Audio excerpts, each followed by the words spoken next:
যেই সূরা শত্রুকে অন্ধ করে দেয়। কি করে দেয়?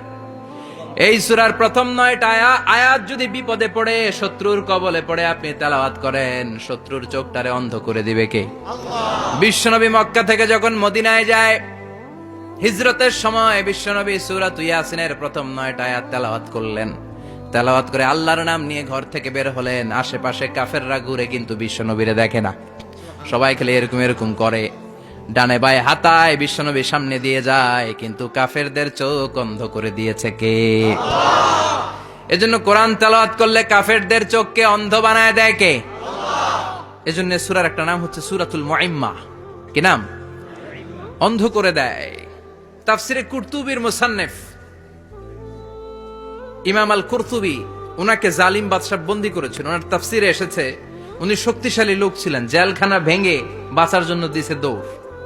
উনারেও ধরার জন্য জালিম বাদশার সৈনিকেরা ঘোড়া নিয়ে রওনা হয়েছে। উনিও দৌড়ায়, ঘোড়াও পেছন থেকে আসে। ওমিয়া মানুষ কি ঘোড়ার দৌড়ের সাথে পারে? উনি হাঁটতে হাঁটতে হয়রান হয়ে এক বালুর ময়দানে যে ধপাস করে পড়েছে। ওরাও ঘোড়া দিয়ে এসে নেমেছে, কিন্তু আজীব তামাশা, উনি বালুতে ধপাস করে পড়েই সূরাত ইয়াসিনের প্রথম 9 আয়াত তেলাওয়াত করতে শুরু করেছেন। ওরা নিচে নেমে ডানে বায়ে সামনে পিছনে খালি খুঁজে, কিন্তু দেখে না, সামনেই কিন্তু বসা।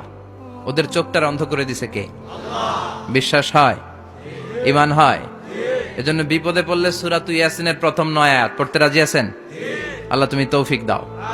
আরো জোরে পড়েন আমিন। এজন্য আল্লাহ চমৎকার ভাবে এই সূরাটা শুরু করে দিলেন। 2টা কাটা অক্ষর দিয়ে আল্লাহ বললেন ইয়াসিন ওয়াল কুরআনিল হাকীম ইন্নাকা লামিনাল মুরসালিন আলা সিরাতিম মুস্তাকিম। পড়েন সুবহানাল্লাহ। ইয়াসিন সূরাটা শুরু করলেন কি দিয়ে? এটা কি কোনো বাক্য? এটা কি কোনো শব্দ?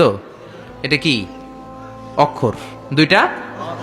প্রথম অক্ষরের নাম, দ্বিতীয়টা আওয়াজ করে বলেন, প্রথম অক্ষরটার নাম, দ্বিতীয়টা। খুব চমৎকার না? বাক্য দিয়ে এই সূরাটা শুরু করে নাই। যেমন ইদা জুলজিলাতিল আরদু জিলজালাহা, এই সূরার প্রথম আয়াত, এটা একটা বাক্য না? আচ্ছা। ওয়াদ-দুহা ওয়াল-লাইলি ইযা সাজা, বাক্য না? কিন্তু ইয়াসিন এটা কি কোনো বাক্য? এটা কি কোনো শব্দ? না, এটা কাটা 2টা অক্ষর। সুবহানাল্লাহ পড়েন।